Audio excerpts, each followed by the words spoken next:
Hey guys, and welcome to Yeo's Corner. This is a YouTube channel that I have just started to share a little bit of information. I've been procrastinating about this for a long time. I've wanted to start this channel, but sometimes life get in the way, imposter syndrome. But today I was like, you know what? I'm just going to do it. I'm just going to get this started.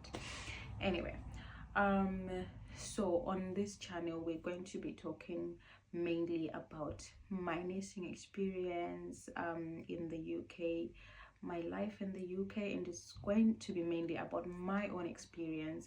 And I'm going to talk about my lifestyle as well. So sometimes you will see my husband and son on the channel. It's part of the lifestyle. And when our channel has grown, I'm also going to share about my TTC journey, my trying to conceive journey with fibroids, because it's something that I have gone through, and I would also want to share the experiences and help other people out there who might learn a thing or two about it. Okay, so let's get into today's video. Oh, just a bit of background information as well. So I am a registered nurse in the UK, but I trained in Zimbabwe. So I completed my training in Zimbabwe in 2018. Then I practiced in Zimbabwe until 2022, and then I moved here to the UK, and I've been working here since. So I just love sharing my experiences. So if this is your vibe at all, just subscribe, comment, and like. I would really appreciate it. Okay, so in today's video, let's just get into that. Enough of the formalities and all that. Let's just get into the video. So today I am going to talk about 5 things that I wish I knew before I moved to the UK. Honestly, these are the things that I wish someone could have told me about, because they came as a surprise to me. I was not expecting to experience these kind of things. So these are the things that I'm going to share. So the first thing that I'm going to talk about is about money. So when we are back home, people sell you this idea that when you move to the UK, like it's a get rich quick scheme. That's how people sell it to us. Or maybe it was me, like it was just an idea that I had, that the moment I moved to the UK, my life is just going to change drastically. Like that's what I thought, because like that's what people sell to us. Well, that's what people used to sell to us. So for me, I was like, before I moved here, I even promised my mom that, you know what, as soon as I move to the UK, I'm going to buy you a house. I'm going to buy you, like, it's a lot of stuff that I promised her.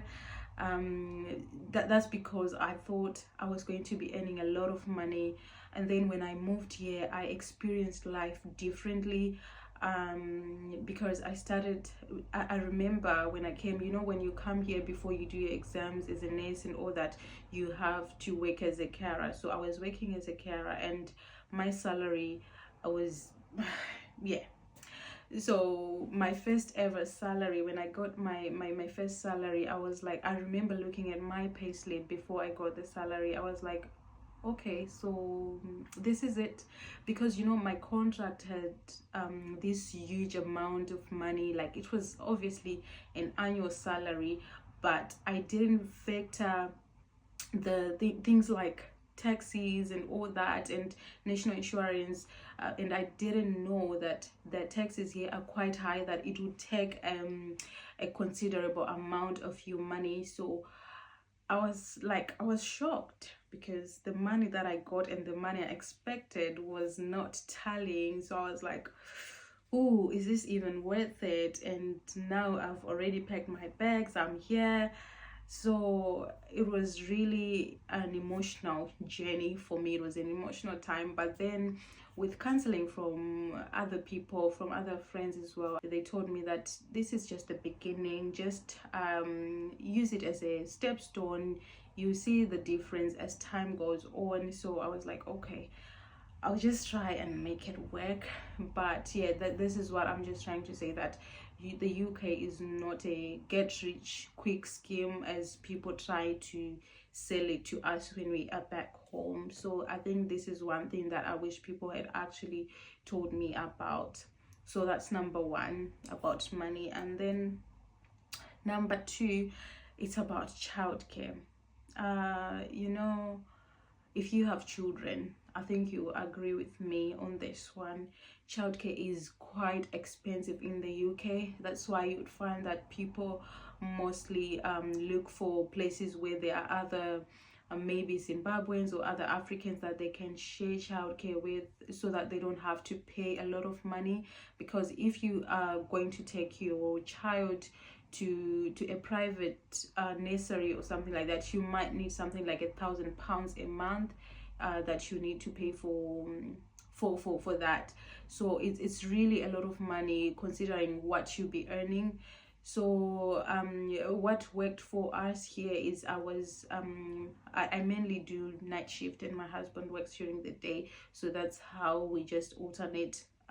But honestly, at first when I came, I was not expecting it, because you know, it's so different. Back home you have everyone who's ready to support you. You've got your siblings, you've got your mom, just you're surrounded by a lot of people. And even if you want to hire a maid or something, it's so affordable. You can actually pay them from your own salary. But here, with the amount of money that you get, you cannot afford to have childminder coming to your home, or even a maid or something like that, because the government have a certain amount of money that they should be paid. You can't just decide how much you want to pay them. So yes, that's another challenge that I faced, and I wish people had really go into depth with this. Like I wish they had a discussion with me to actually tell me that prepare yourself, you are going to meet this kind of a challenge. But now we are fine but it's something that I wish I knew. So yeah. And number three, it's accommodation. So when I first came here, it was I left my family back home because it was expensive for us to come here, like all together. So I had to come here first before they could. So the accommodation that was there was a shared accommodation, because you know, because accommodation is so expensive, you cannot afford to live on your own when you're just starting out, because you don't even have the money, and also because you don't have any previous landlords or anything like that. You just take whatever is available on the market, because you don't have so many choices. So I was living in this shared apartment, and I was paying something like £600 just for, it was just like my bedroom there, and then everything else was shared. So it's something that I was like, oh, I was not expecting this, and I didn't expect that I would pay a lot for that single bedroom, because you know how it is like back home. You only pay something like you pay like £200 maybe for a full house. I don't know now, but back then when I came, you would pay something like that for a full house. So it came to me as a surprise, and I wish someone had told me that, you know what, accommodation is expensive. And besides it being expensive, it's so hard to find accommodation. Even if you've got the money, you know, you go online and search for houses, and then when you find one, you have to go through an application process, and you might even get rejected. It's not everyone who is going to give you accommodation. You go for viewing. It's like going for a job interview, honestly, because when you go there, it might be like 10 of you viewing the same house. So already, because you don't have any previous addresses, like any previous UK addresses, you are at a disadvantage. So that's why I'm saying it was so hard when my family came here to find somewhere to stay. I had to find the accommodation before they came, by the way, because at the airport they will not allow you to get in if they know you don't have accommodation. So I had to make sure that was sorted before they could come here. So I ended up finding just a private landlord, because I could not find anything else. It was so hard. I remember I went for like if not 6 or 8 viewings that I went for, and all I got were just rejections. They were just like, oh, you don't have 3 years of UK addresses, we don't think you manage, also like that, we can't trust you, those sort of things. So it was really, really hard, and I ended up finding one. But yeah, it's something as well that I wish I knew. And then number 4 is social life. So as you might have heard, or as you might have experienced, social life in the UK is very different from back home. It's quite limited, and if you're someone who is very who likes to have friends around you, to have family around you, you really feel this, because here no one has got time to do that. Everyone's just busy with their own lives. Everyone is just chasing the pound, you know.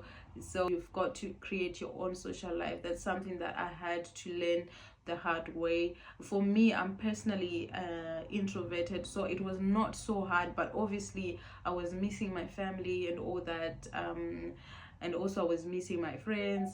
But you know, we had to make it work. When we came here, we had to create our own social life. We had to be intentional about it, like making sure that we go out. And you know, I think another thing that impacts the social life here is the fact that the weather is so bad. Like most of the time, like 3/4 of the year, it's either it's raining, or it's cold, or it's snowing. It's either one of those. So people don't really go out because of the weather, not because they don't want to, but because of the weather. So you're mostly indoors, so you have to find like activities. That's why you find that when someone moves to someone moves abroad, or someone moves to the UK, they start having like they start doing Facebook, or that they on social media most of the time. It's because they are trying to create their own social life in the comfort of their home, because it's not as easy.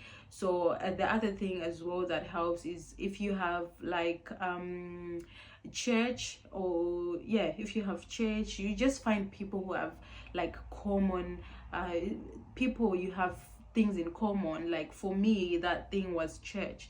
So going to church, you meet different people and all that, and that's how you get to interact. And yeah, that's life here. The social life is so bad. Like it's different.